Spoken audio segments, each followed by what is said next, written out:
ಆ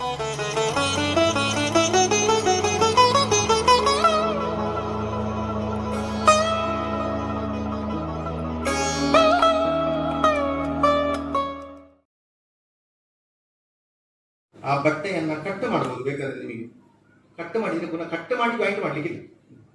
ಶರ್ಟ್ ಹಾಕಿದ್ದೀರಿ ಪ್ಯಾಂಟ್ ಹಾಕಿದ್ದೀರಿ ಅಂತ ಹೇಳಿದ್ರೆ ಕಟ್ ಮಾಡ್ತಾನೆ, ಪುನಃ ಜಾಯಿಂಟ್ ಮಾಡ್ತಾನೆ. ಅದು ಅಂತ ಮಾಡಿದ ಬಟ್ಟೆಯನ್ನ ಹಾಕ್ಲಿಕ್ಕಿಲ್ಲ, ಉಪಯೋಗ ಮಾಡ್ಲಿಕ್ಕಿಲ್ಲ. ಯಾವುದೇ ಬಟ್ಟೆ ಇಡೀ ಬಟ್ಟೆಯನ್ನು ಉಡ್ಬೇಕು ಅಂತ ಲೆಕ್ಕ.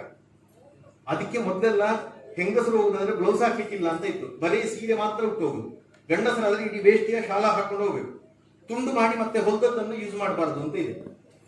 ಅದಕ್ಕೆ ನಿಯಮ ಹಾಗೆ ಇದ್ದ ಕಾರಣ ಅನೇಕ ದೇವಸ್ಥಾನದಲ್ಲಿ ಅಂಗಿ ಎತ್ತುಗೋಲೆ, ಪ್ಯಾಂಟ್ ಮಾಡಿದ ಬಾರ ಬರಲಿ, ಕುಂಟು ಸುತ್ತದ ಗೋಲೆ ಅಂತೆಲ್ಲ ವಿಷಯ ಬರಲಿಕ್ಕೆ. ಆದ್ರೆ ಎಷ್ಟು ಪರಿಪಾಲನೆ ಮಾಡ್ಲಿಕ್ಕೆ ಬಹಳ ಕಷ್ಟ ಇದೆ. ಅದು ಮಾಡಿ ಪ್ರಯೋಜನ ಇವಾಗ ಪ್ಯಾಂಟ್ ಹಾಕೋದು ಅಡಿಗೆ ಅಂತ ಹೇಳಿದ್ರೆ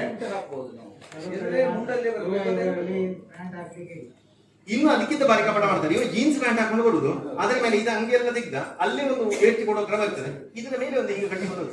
ಅಲ್ಲ, ಇದು ಯಾರನ್ನ ಮಂಗ ಮಾಡ್ಲಿಕ್ಕೆ, ದೇವರನ್ನು ಮಂಗ ಮಾಡ್ಲಿಕ್ಕೆ ನಾವು ಹೀಗೆ ಮಾಡಿಕೊಂಡು ಹೋಗುದ?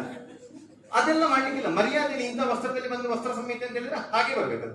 ದೇವಸ್ಥಾನಕ್ಕೆ ಬರುದಾರೆ ಮಾಡ್ಬೇಕಂತ ಗೊತ್ತುಂಟ, ಅದಿಲ್ಲದಲ್ಲಿ ಒಳಗೆ ಬರ್ಲಿಕ್ಕೆ ಬಿಡ್ಬಾರ್ದು.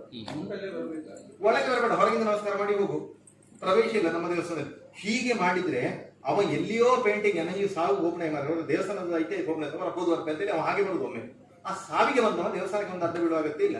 ಬರುದಾದ್ರೆ ಮರ್ಯಾದೆಯಲ್ಲಿ ದೇವಸ್ಥಾನಕ್ಕೆ ಅಂತ ಅವ ಬರ್ಬೇಕವ. ಹೀಗೆ ಮಾಡ್ಬೇಕು, ನಿಯಮಗಳನ್ನು ಕಟ್ಟುನಿಟ್ಟು ಮಾಡ್ಬೇಕಂತ ಅನಿವಾರ್ಯ. ಇಲ್ಲ ಅಂತಾದ್ರೆ ನಾವು ಫ್ರೀ ಬಿಡಿ ಹೇಳಿ ಇದಕ್ಕೆಲ್ಲ ಎಲ್ಲ ಫ್ರೀ ಬಿಡ್ಬೇಕು ಇವ್ರಿಗೆ. ಹಾಗೆ ಆಗಿ ಹೋಗ್ತದೆ. ನಿಜವಾಗಿ ದೇವಸ್ಥಾನದ ಸಾನ್ನಿಧ್ಯ ಯಾವಾಗ ಇರೋದು ಕೇಳಿದ್ರೆ ಆ 5 ಎಲ್ಲರ ಕಡೆಯಲ್ಲಿ ಹೇಳ್ತಾರೆ. ಆಚಾರ್ಯ ತಪಸ್ಸ, ತಂತ್ರಿಗಳು ಅಥವಾ ಆಚಾರ್ಯರು ಇರುವಂತವರು ಅವರದ್ದು ತಪಸ್ಸು, ಮತ್ತೆ ನಿತ್ಯ ಪೂಜೆ ಮಾಡುವ ಪ್ರಕ್ರಿಯೆ, ಆಮ್ನಾಯ ಜಪೇನ, ಆಮ್ನಾಯ ಅಂದ್ರೆ ವೇದ, ಆ ಅನುರಣನ ಕಂಪನ ಇರಬೇಕು ದೇವಸ್ಥಾನದಲ್ಲಿ, ಆ ವೇದಗಳನ್ನು ಮಂತ್ರವನ್ನು ಹೇಳಬೇಕು. ನಿಯಮ ಏನಚ್ಚ 3ನೇದು ನಿಯಮ, ದೇವಸ್ಥಾನದಲ್ಲಿ ಹೀಗೆ ನಿಯಮ, ಚಪ್ಪಲ್ ಇಂಥ ಕಡೆಯಲ್ಲಿ ಬಿಡಿ ಅಂತ ಹೇಳಿದ್ರೆ ಯಾಕೆ ಅಂತ ಕೇಳುವ ಅಧಿಕಾರ ನಿಮಗಿಲ್ಲ, ಚಪ್ಪಲಲ್ಲಿ ಬಿಟ್ಟು ಬರ್ಬೇಕಷ್ಟೇ. ಆ ನಿಯಮಗಳನ್ನು ಪರಿಪಾಲನೆ ಮಾಡುವುದೇ ದೇವತಾ ಸಾನ್ನಿಧ್ಯ ವೃದ್ಧಿ ಆಗಲಿಕ್ಕೆ ಕಾರಣ. ಉತ್ಸವಗಳನ್ನು ಆಚರಣೆ ಮಾಡಬೇಕು ಮತ್ತು ಅನ್ನದಾನ ಏನಿದೆ ಕ್ಷೇತ್ರದಲ್ಲಿ ಅನ್ನದಾನ ಆಗಬೇಕು. ಇದು ಇಷ್ಟು ಕ್ಷೇತ್ರ ವೃದ್ಧಿ, ಇಷ್ಟು ಪಂಚರ, ಇದರಿಂದ ಕ್ಷೇತ್ರ ವೃದ್ಧಿ ಆಗ್ತದೆ ಅಂತ.